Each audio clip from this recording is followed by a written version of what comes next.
Captain Midnight.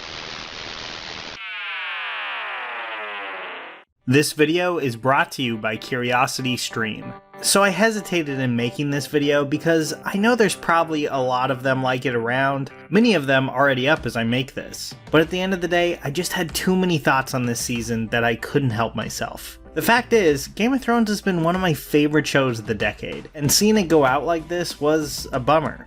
Even if, at this point, a letdown did kind of feel inevitable. So let's start with the pair that everyone seems to be yelling at these days, showrunners David Benioff and D.B. Weiss. The standard line on these two seems to be that without George R.R. Martin's source material, the writing on the show suffered. And while I completely agree with that, I think the question that doesn't get asked enough is why these two were so good at adapting Martin, which I think looking at the first 4 seasons they definitely were, but ultimately bad at adding to his story. And the more I thought about it, the more I think it can be boiled down to one word: efficiency.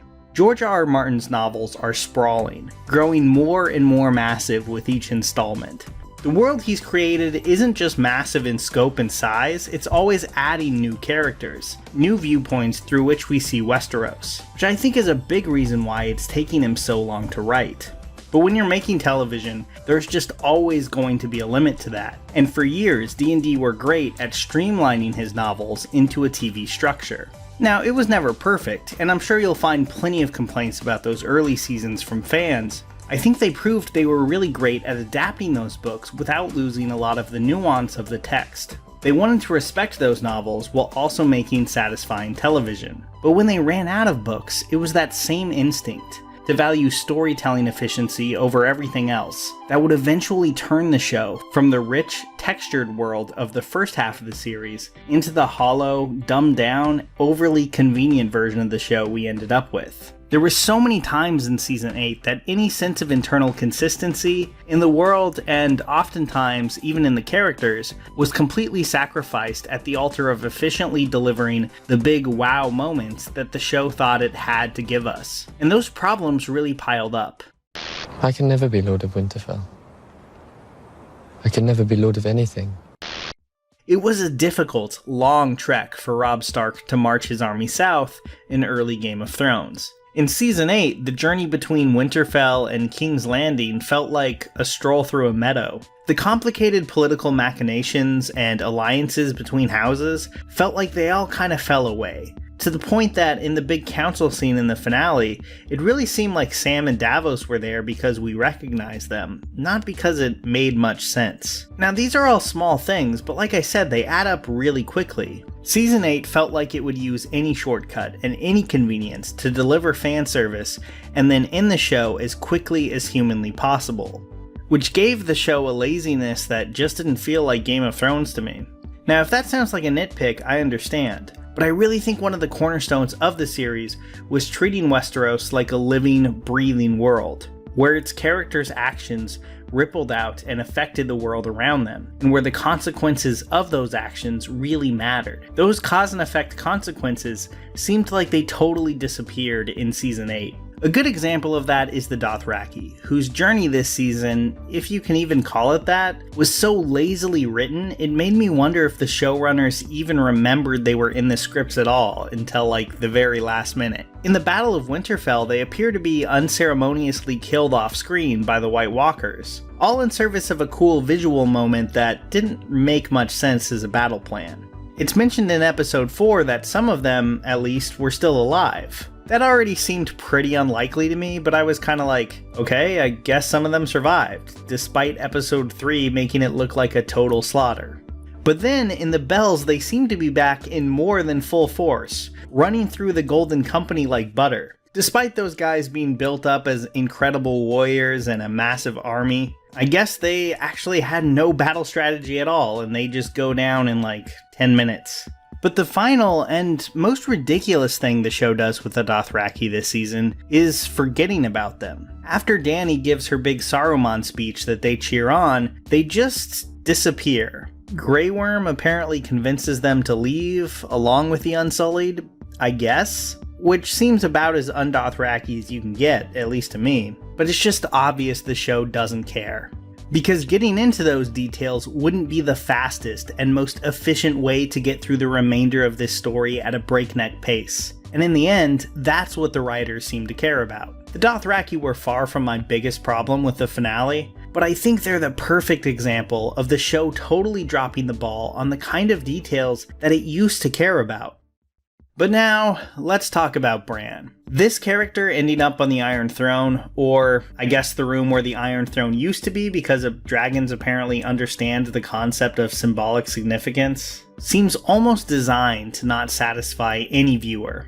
All season, we've been waiting to see what the Three-Eyed Raven does. One of the best sequences this show pulled off in its last few seasons was that incredible Hodor moment. It was a rare moment that used the magic aspect of the show to really great effect, creating a scene that was tragic, moving, and incredibly interesting plot-wise. But if you thought Season 8 was going to have anything half that interesting up its sleeve in terms of Bran's story, you had another thing coming. Bran accomplishes a lot of nothing in Season 8. He makes a lot of people uncomfortable, he checks in with his favorite birds, and that's mostly it. So when Tyrion claims in the council scene that Bran had the most interesting story of them all, of course it rang completely false. Bran's story has had its moments, but we're still talking about a character who was left off the show for an entire season because there just wasn't that much to do with him. D&D have never cared all that much about the magical aspects of the world that they were adapting, and I think that came through loud and clear. I mean, let's not forget that Season 7 ended with the Night King's evil dragon that showed up in one episode, died, and then was never mentioned again. This just isn't an aspect of Westeros that the show seemed to have a lot of interest in. So of course Bran ending up on the throne isn't going to elicit much more than a shrug.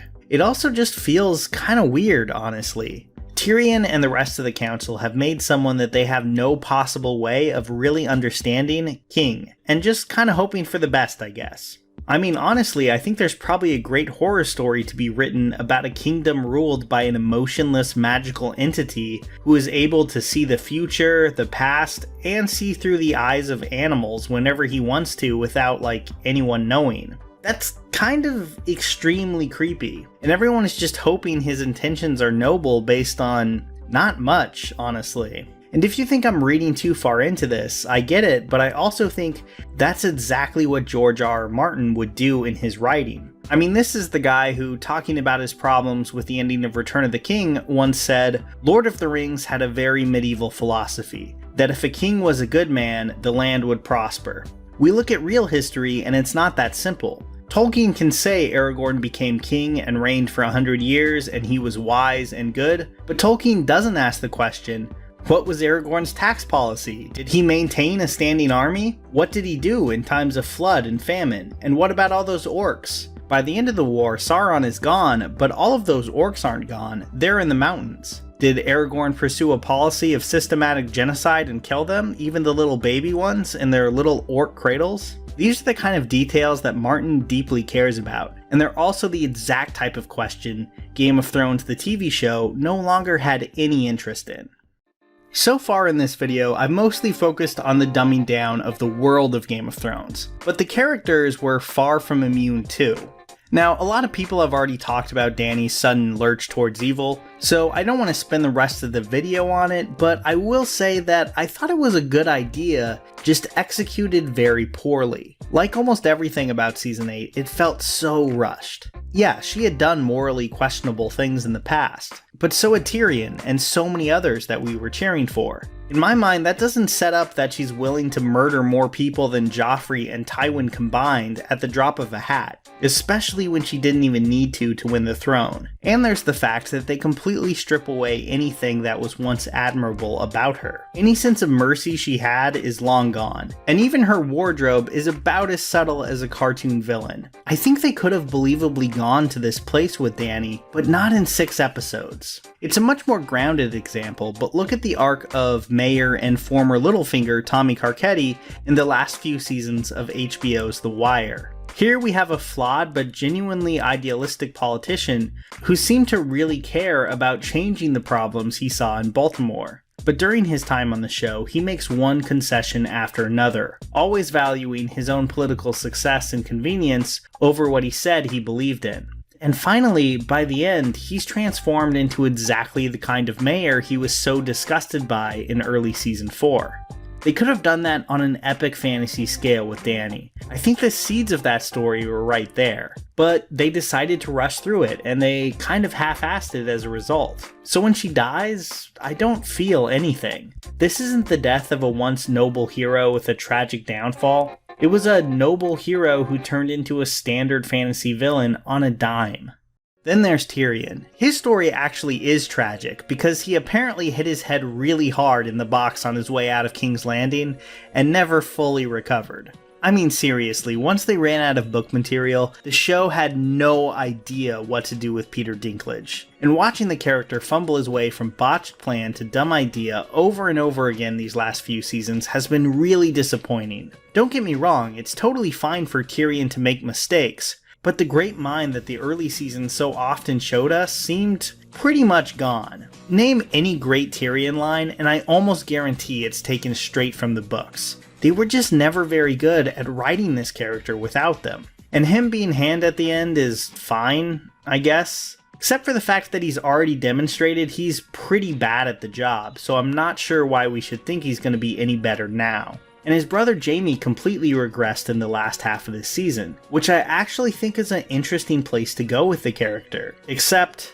and I hate to keep saying this, they gave that development almost no time, so it feels incredibly sudden and completely unearned. And as for Cersei, well, she mostly stood around and stared out windows this season, so I don't have that much to say there. Arya's story this season was a little better, but I'll skip the obvious joke about how she forgot how to change faces apparently, and just cut to my main problem with it. The climax of her story is when the Hound convinces her not to lead a life centered around revenge, saying it will just make her a miserable, broken person like he was. And that was a good scene, I thought. The Hound and Arya's mutual respect for each other is one of my favorite things this show ever did, but I just kinda didn't buy it. I mean, we're talking about a character who's already murdered people and baked them into pies. She fed human flesh to other human beings. Like, don't get me wrong, the Freys were terrible people, but still. I mean, what's stabbing one evil ruler after you've done that? I just don't think there's any coming back from that.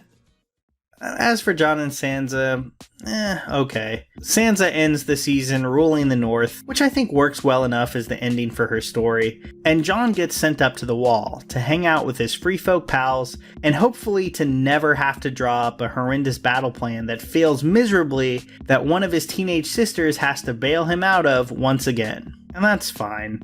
Honestly, I always thought Kit Harington was the obvious weak link in the cast, like he has a really limited range, so I've just never been the biggest fan of the show's Jon. On a positive note, lighting issues aside, this was a pretty great looking season of TV. It was mostly very well acted, and it had a fantastic score every episode. There was still a lot to enjoy here, but the writing this year was just brutal. It felt like the work of writers just desperately trying to end their incredibly successful show as soon as possible, with almost no regard for characterization or the internal logic of the world they brought to the screen. And it felt like the work of guys who seemed like they'd rather be doing anything else. And that sucks. I think it's a real stain on the legacy of one of the 2010's best shows. Martin has said that his ideal version of the show would last a minimum of 10 seasons. And after watching how rushed this was, I can see his point. Westeros was a huge, detailed place filled with great lore and interesting characters, and they all deserved better. But if you're satisfied with the show or not, it's probably safe to say that you're gonna miss it. I know I am, which is a big reason it's been so great to watch through every episode of The Real War of Thrones, a documentary series that already has 2 seasons out on Curiosity Stream. It very directly digs into the real European history that inspired Martin when writing the books. It's a great show, and it's crazy to see just how much inspiration Game of Thrones took from the real world. So watch it now on Curiosity Stream.